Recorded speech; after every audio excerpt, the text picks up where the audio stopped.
Hi, this is Jack Stanley. I wanted to talk something on a very different topic.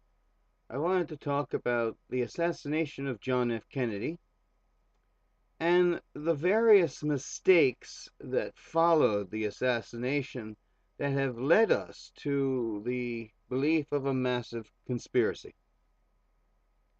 It is very easy to look at the Kennedy assassination and find errors in its research.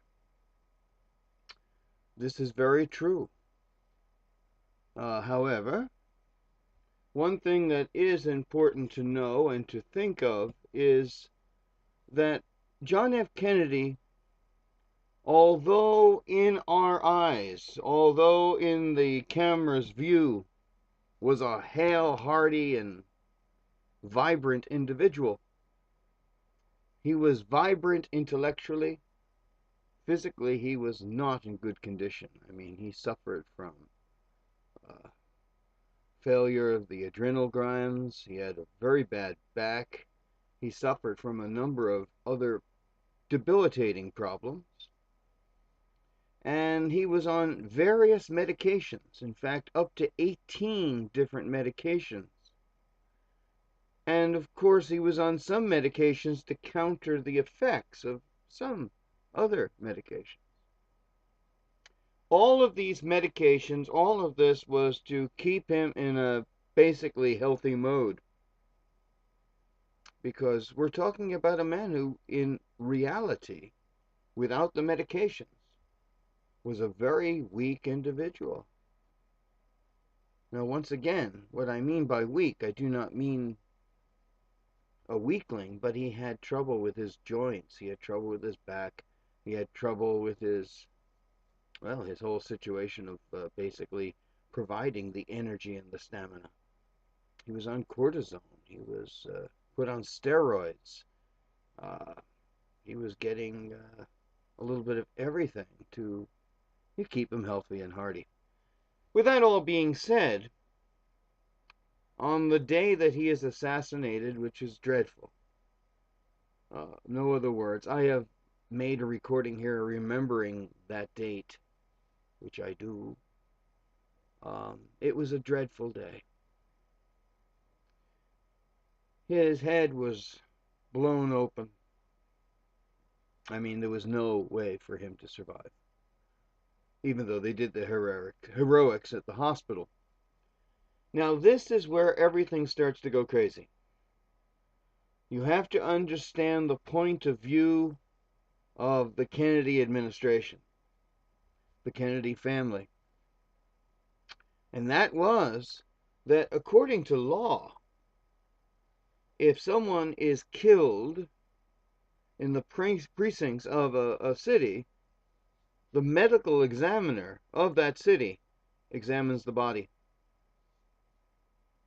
In the case of JFK, when he was shot, taken to Parkland Hospital, pronounced dead, he was put into a casket that was going to be taken back to Washington, D.C.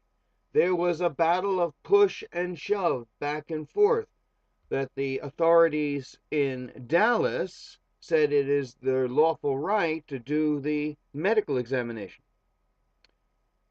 However, as we well know, the Secret Service, the Kennedy family, the Kennedy administration were all very aware that if anyone who is not under their control does a medical examination, they're going to discover not only problems of a sexual nature, but also the fact is that there are so many different drugs in his system.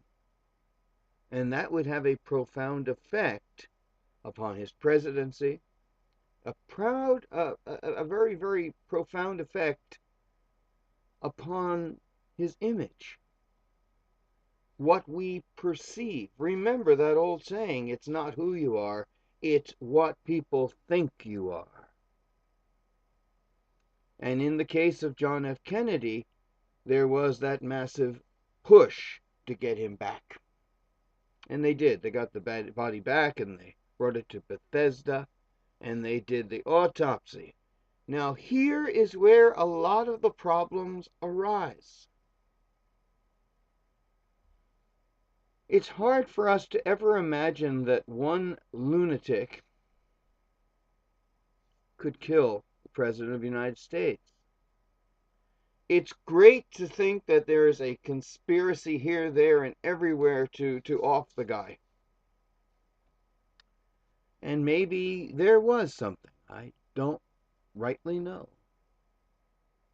Although, as I look at it, I really don't see anything that really happened. I see a lot of people who want to get some notoriety out of it. And you got to remember, conspiracy makes money. It's very important. But the brain was removed. There were vials of samples taken, put away.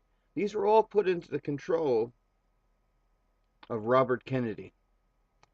Now, when John F. Kennedy was alive, it was Robert Kennedy's job as not only being Attorney General, but also being the boy with the broom and the waste paper basket to clean up the messes that his brother left behind. These were numerous. More often than not, they dealt with a sexual nature. He had a ferocious appetite, and therefore he had affairs with countless women. In fact, no one could even count the number of them.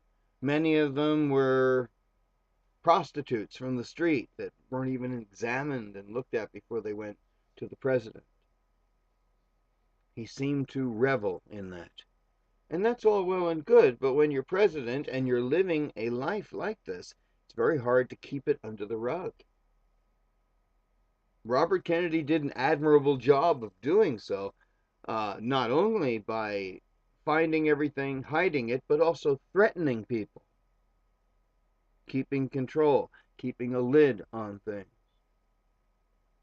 So therefore, after his brother was dead, and after the autopsy was done, Robert Kennedy did his best to make sure that nothing from the body survived. By 1966, everything is missing. I've often heard the thing that they took the brain and maybe buried it next to the casket in Arlington. But my great question is, that was 1967 when they moved JFK's casket. Why would they take out the brain a year earlier? I have a guess on this. It's only a guess. I can't prove anything. Because there's nothing. There's no documents that prove anything. Deliberately so, of course. And that is, if I wanted to protect the president, his legacy, his memory, I would take the casket that brought his body from Dallas to Washington and get rid of it. That casket was at the National Archives, as were all the samples. In 1966, the casket was removed and taken out to the North Atlantic, poled and sunk. Now, what's interesting is, in 1966, also the samples, the brain, and many other things vanished without any knowledge. Well, if I was someone trying to clean up everything, wouldn't it make sense to take all of that, put it within that casket, and sink it 10,000 feet into the water? Not only does it hide it, but it destroys everything.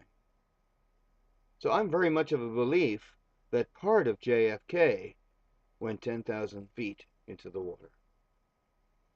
A lot of this action, a lot of this cover-up caused a lot of the problems dealing with a conspiracy. And that is why I find that many times when we talk about the history of the Kennedy assassination, it has to do with the fact that pieces are just missing.